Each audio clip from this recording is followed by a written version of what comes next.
have grave concerns that the CIA's search may well have violated the separation of powers principles embodied in the United States Constitution, including the speech and debate clause. It may have undermined the constitutional framework essential to effective congressional oversight of intelligence activities or any other government function. I have asked for an apology and a recognition that this CIA search of computers used by its oversight committee was inappropriate. I have received neither. According to Senator Feinstein, the CIA may also have violated the Fourth Amendment, the Computer Fraud and Abuse Act, and an executive order barring it from domestic surveillance. Feinstein also says the CIA tried to spur a Justice Department investigation to thwart the panel's report. At a public event nearby in Washington, CIA Director John Brennan rejected Feinstein's allegations.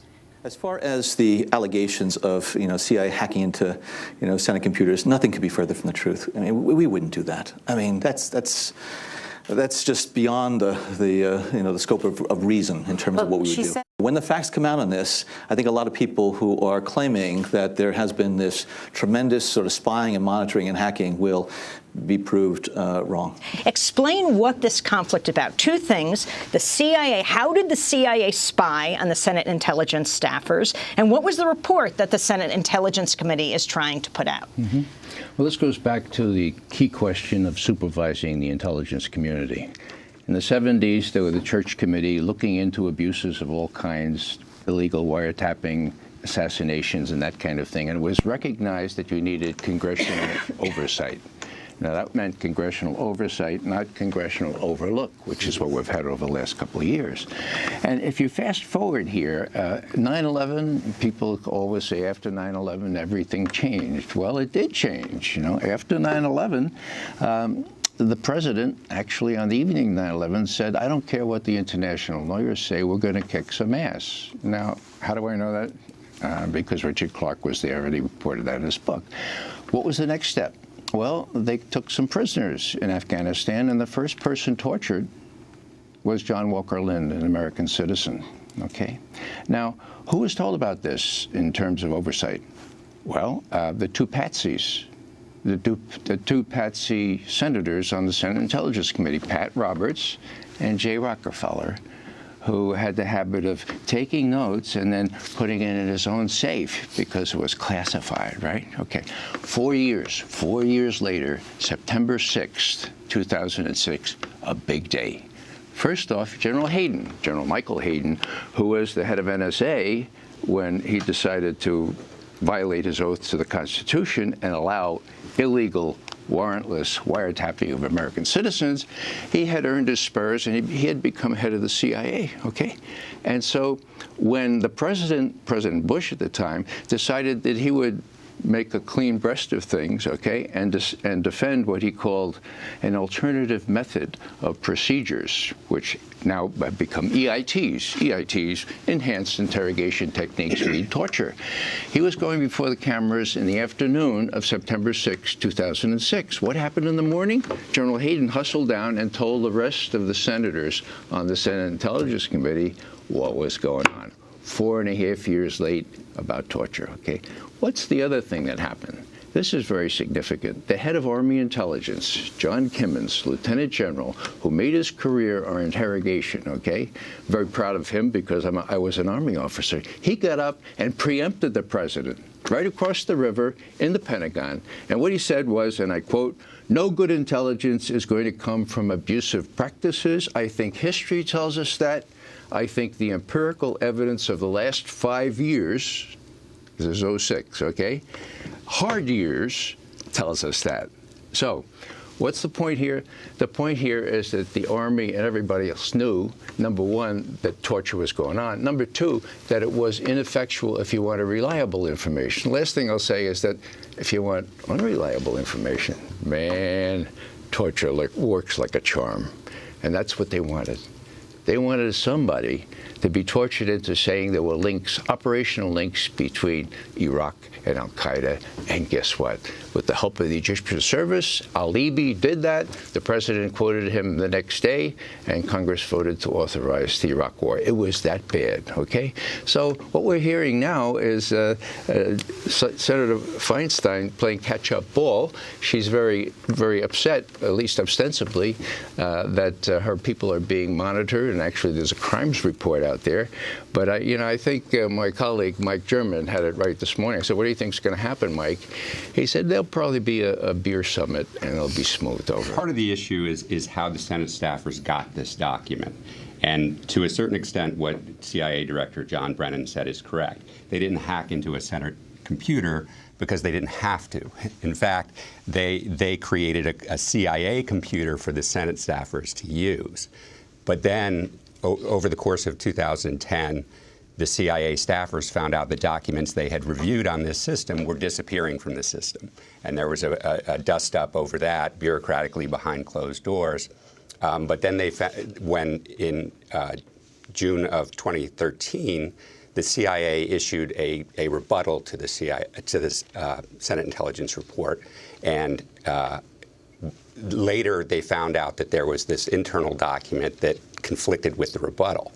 So when that was discovered that the Senate had that, the CIA apparently went back into their own computer that was being used by the Senate, and apparently was trying to find out how it was that they got this document. And that Senator Feinstein is indicating now it may have been a whistleblower, I think raises serious concerns, because her committee has been very unresponsive to requests to provide protections for intelligence community whistleblowers. Right now, they aren't very well protected, and it's the intelligence committees in both the House and Senate that have been resistant to allowing legal protections for intelligence community whistleblowers. So this whistleblower who may have given the Senate this report is basically unprotected. And explain how it works. I mean, for people to understand, when the Senate intelligence staffers are doing their research, they go to the CIA, and the CIA provides them with computers and then spies on what they look at in the computers. Right. I mean, this is really an extraordinary situation, I think goes to what Ray said about, this is supposed to be oversight of the CIA that the Senate is doing, not allowing the CIA to set the terms for the oversight of their own work. And this is an extraordinary situation where, through agreement, rather than giving the CIA documents to the committee as asked, they required the committee staff to come to a facility in Virginia where they had access to apparently a standalone system that was created for this purpose, that they then put some 6 million documents in. But then there was some dispute about who controlled the documents, what the Senate could do with the documents. And this document apparently was printed off and taken back to the Senate, which is what the CIA's competing crimes report is about, that there was something inappropriate with that. And that was the defense that Senator Feinstein was making. And you worked for the FBI. They were also accusing the CIA of bringing in the FBI to thwart their investigation to investigate Senate staffers. Right. It's basically intimidation of the overseers, right? If I, as a staffer, know that if I become too aggressive in my oversight, I might be charged with a crime in this heavily classified area, that might make me be a little less robust in my inquiry.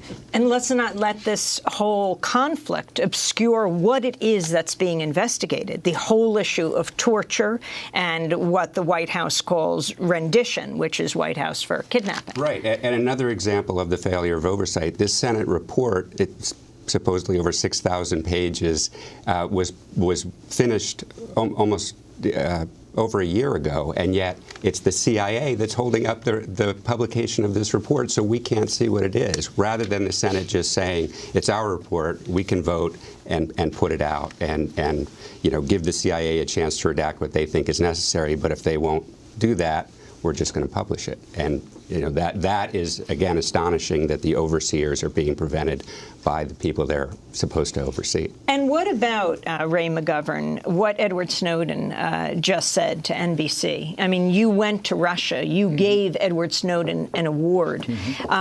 You have Senator Feinstein now taking on the CIA, who has been rather vicious in taking on Edward Snowden. She is considered one of the greatest apologists for the Central Intelligence Agency. So for her were to take on this agency, the agency might be in big trouble. But what about how Snowden's documents fit into this story? Well, how much of what Senator Feinstein did yesterday was posturing, we'll know in the next couple of weeks. But, you know, on the face of it, for Senator Feinstein in her speech yesterday to decry the violation of the Fourth Amendment when she has sat by search and seizure and worked, the one that says no one shall be deprived of the right to have privacy. She's blessed that by the NSA. She's defended it. She's approved it. And now all of a sudden she's against NSA or anybody else kind of invading the Senate's privacy.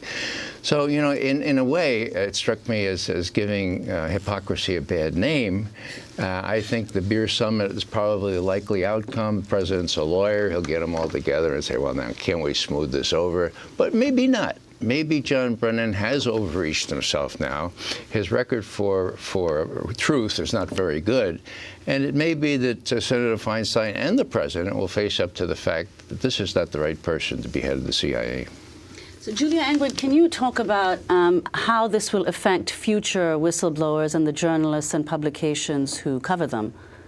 Well, already journalists and whistleblowers are in a difficult situation. As a journalist myself, you know, it's very hard to assure a confidential source that you could keep your communications confidential. If the Senate Intelligence Committee can't keep its investigation confidential, you know, it's very difficult for me out there to say I will be able to do it, and not all sources are willing to go live in Russia. And so we're in a difficult time for whistleblowers. And this is why I wrote this book, Dragnet Nation, because I feel that we're in a world where ubiquitous surveillance is really chilling our speech. You know, people are afraid to talk to the press, and it looks like maybe the Senate is afraid to publish its report on the CIA, and this is the result of this surveillance. And Mike German, can you say what some of the initiatives are, the mechanisms that are being considered to protect whistleblowers? Of course, they haven't been passed in the intelligence community. Right. So where the situation sits now, in 2012, the Senate passed the whistleblower, or the Congress passed the Whistleblower Protection Enhancement Act, but cut out a section that would have given intelligence community whistleblowers some better protections. The president issued a directive that ordered the agencies to create an internal process, but so far that has been delayed, and I'm not aware of any whistleblowers using that process, if it even exists at this point. Because there's also a threat of retaliation, or it doesn't protect whistleblowers from retaliation. And that's the thing. This administration has been more aggressive against whistleblowers than any previous administration, charging them even with very serious charges like Espionage Act.